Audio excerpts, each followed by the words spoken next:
Saya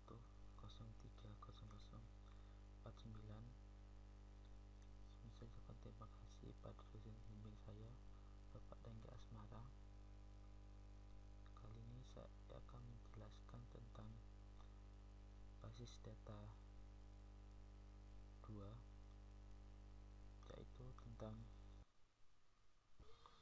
desain basis data. Pendahuluan.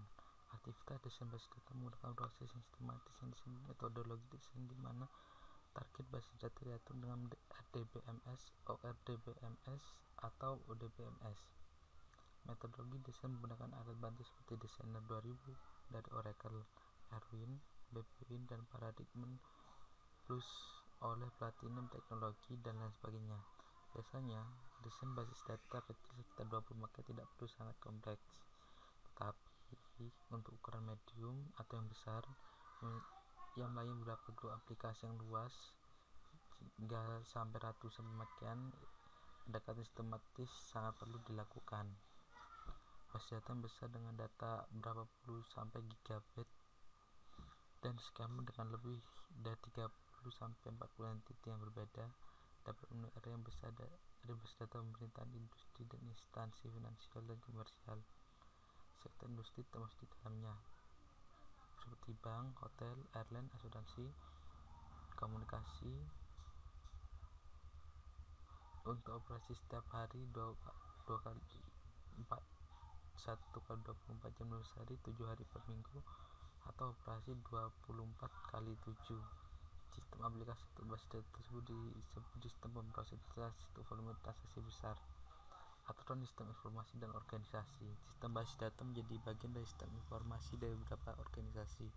Tahun 60-an, sistem informasi didominasi dengan sistem file, tetapi sejak awal 70-an, organisasi mulai berpindah ke sistem basis data untuk mengakomodasi sistem beberapa organisasi, membuat posisi administrasi logistik data atau bisa disingkat dengan DBA, Database Administrator, untuk mengontrol aktivitas basis data. Data independen memproteksi peluang aplikasi dan perubahan dalam organisasi, logika, eksekusi, dan struktur penyimpanan. Sistem basis data menyediakan aplikasi baru, yaitu integritas data pada multiple aplikasi ke dalam basis data tunggal. Pengembangan yang simpel dengan menggunakan basis tingkat tersebut, misalnya SQL, kemungkinan didukung untuk browsing dan query oleh manajer dalam proses transaksi level produksi yang besar. Siklus sistem informasi. Pada organisasi besar, sistem basis data adalah bagian dari sistem informasi.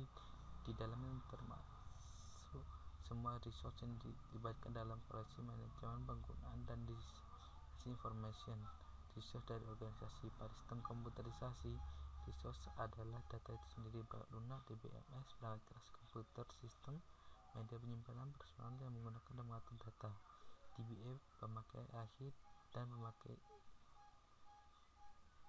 database tersebut. Perangkat lunak, aplikasi mengakses dan mengubah data, programmer, aplikasi yang mengembangkan aplikasi. Proses desain basis data itu ada 6 tahap.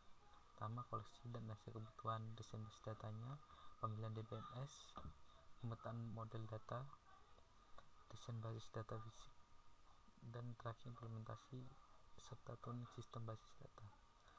Tujuan desain basis data itu adalah memenuhi kebutuhan isi informasi dari pemakai dan aplikasi, menyediakan struktur informasi alami dan mudah dipahami, mendukung kebutuhan prosesan dan proyek objektif seperti response time, processing time, dan storage space yang dibutuhkan. DBMS mempunyai beberapa keuntungan dibandingkan sistem file, seperti mudah penggunaannya, konsolidasi informasi yang lebih luas, ketersediaan datanya lebih banyak, dan akses cepat ke informasi. Dengan akses basis web, bagian data dapat dibuka secara global, serta mengurangi biaya pengembangan aplikasi, mengurangi redundansi data dan keamanan, serta kontrol yang lebih baik. Beberapa DBMS sekarang punya versi yang berjalan pada beberapa konfigurasi perangkat keras atau perangkat lunak. Kebutuhan aplikasi untuk backup, recovery, performansi, integritas, dan security harus juga dipertimbangkan, serta dirancang sebagai solusi total untuk pemrosesan informasi dan manajemen sumber daya informasi yang diperlukan dalam organisasi. Dari itu kita dapat disimpulkan beberapa ringkasan itu terdapat aturan sistem informasi dalam organisasi. Sistem basis data dilihat sebagai sistem informasi dan aplikasi berskala besar. Basis data sebagai manajemen respon informasi dalam organisasi dan kelangsungan hidupnya harus tetap berjalan. Terdapat 6 tahap dalam proses perancangan, 3 tahap yang umum dalam rancangan basis data: rancangan konseptual, rancangan logika, dan rancangan basic. Sedangkan tahap inisial adalah koleksi dan analisa kebutuhan yang bersifat dalam tahap pradesain. Ada beberapa kriteria organisasi dalam pemilihan DBMS. Jika permasalahan informasi terdasar dan aplikasi baru diaplikasikan, rancangan harus dimodifikasi. Pada basis data relasional, faktor dan berakibat pada keputusan rancangan basis data basic dan menyediakan tuntutan pemilihan alternatif rancangan desain. Latihan soalnya sekarang. Sebutkan 6 tahap utama pada desain basis data. 6 tahap itu adalah koleksi dan analisa kebutuhan, desain basis data konseptual, pemilihan DBMS-nya, pemetaan model, desain basis data basic, implementasi dan tuning sistem basis data.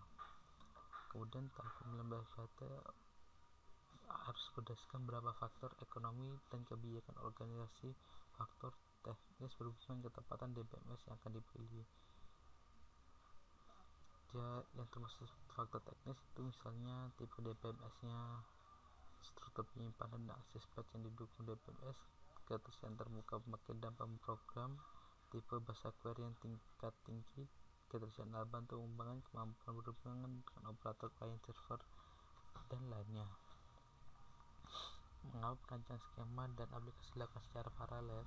Hal ini dilakukan karena perancangan basis data ini melibatkan dua aktivitas, yaitu skema konseptual yang menentukan kebutuhan data yang dihasilkan pada tahap 1 dan menghasilkan skema basis data konseptual, dan untuk aktivitas keduanya adalah desain transaksi dan aplikasi, menentukan analisa aplikasi basis data pada tahap 1 dan menghasilkan spesifikasi level tinggi untuk aplikasi tersebut. Mengapa diperlukan koleksi analisis kebutuhan? Skema konseptual diproduksi tahap ini terdiri dari model data tingkat tinggi DBMS independen dengan beberapa alasan. Pertama, tujuan desain skema konseptual adalah skema lengkap tentang struktur basis data, semantik, interrelationship, constraint. Hal ini tergantung dari DBMS yang digunakan. Skema konseptual tidak tersedia beberapa deskripsi stabil dari isi basis data. Pemilihan DBMS dan kebutuhan desain dapat berubah tanpa mengubah skema konseptual DBMS independen. Skema konseptual yang baik sangat penting untuk memakai basis data dan desainer. Penggunaan model data tingkat tinggi lebih ekspresif dan umum daripada model data dari DBMS.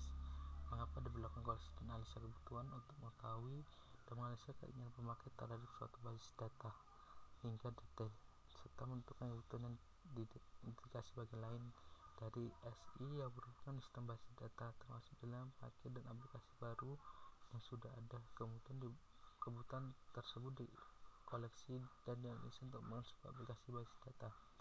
Bagian karakteristik dari model data untuk rancangan skema konseptual harus diproses. Yang harus diproses itu ada perencanaan skema konseptual, menguji kebutuhan data dari suatu database yang merupakan hasil dari tahap 1, menghasilkan sebuah konseptual database pada DBMS independen model tingkat tinggi seperti EER model. Skema ini dapat dihasilkan dengan menggabungkan bermacam-macam kebutuhan user secara langsung, membuat skema database atau dengan perancangan skema-skema terpisah dari kebutuhan tiap-tiap user, dan kemudian menggabungkan skema tersebut. Model data yang digunakan pada rancangan skema konseptual adalah database independen, dan langkah selanjutnya adalah memilih sebuah DBMS untuk melaksanakan rancangan tersebut. Selanjutnya, perancangan transaksi, menguji aplikasi database di mana kebutuhan telah dianalisis pada tahap 1 dan menghasilkan perincian transaksi ini. Kegunaan tahap ini diproses secara paralel bersama tahap perancangan skema konseptual atau merancang karakteristik dari transaksi database yang telah diketahui pada suatu DBMS independen. Transaksi ini akan digunakan untuk memproses dan memanipulasi database suatu saat di mana transaksi tersebut dilaksanakan. Apa perbedaan dua pendekatan utama dalam rancangan skema konseptual? Pendekatan skema konseptual itu ada yang terpusat dan integrasi view yang ada. Terus itu kebutuhan dari aplikasi atau kelompok pemakai yang berbeda digabungkan menjadi satu set kebutuhan pemakai, kemudian direkam menjadi satu skema konseptual. Sedangkan untuk integrasi view yang ada itu masing-masing aplikasi atau kelompok pemakai yang berbeda dirancang sebuah skema eksternal dan view tersebut disatukan ke dalam sebuah skema konseptual. Strategi apa yang digunakan untuk menentukan skema konseptual dari kebutuhan? Ada 4, yaitu top down, bottom up, inside out, atau mix. Sebuah faktor untuk memperlancar pemilihan pakai DBMS untuk sistem informasi dan organisasi. Faktornya itu struktur data. Jika data yang disimpan dalam database mengikuti struktur hierarki, maka suatu jenis hierarki sistem manajemen data bisa dipikirkan personal yang terbiasa dengan sistem yang terdahulu. Jika staf programming dan suatu yang sudah terbiasa dengan suatu sistem manajemen database, maka hal ini dapat mengurangi biaya latihan dan waktu belajar dari programmer. Ketersediaan dari service vendor, keberadaan fasilitas pelayanan penjual sangat dibutuhkan untuk membantu memecahkan masalah sistem. Apa maksud pemetaan data modul sistem independen? Apa berbeda dengan sistem independen? Pemetaannya itu ada 2 tingkat. Pemetaan sistem independen, pemetaan ke dalam model data DBMS dengan tidak mempertimbangkan karakteristik atau hal khusus yang berdampak pada implementasi DBMS dari model data tersebut. Penyesuaian skema ke DBMS yang spesifik, mengatur skema yang didasarkan pada langkah 1 untuk disesuaikan pada implementasi yang khusus, di mana akan datang dari suatu model yang digunakan pada DBMS.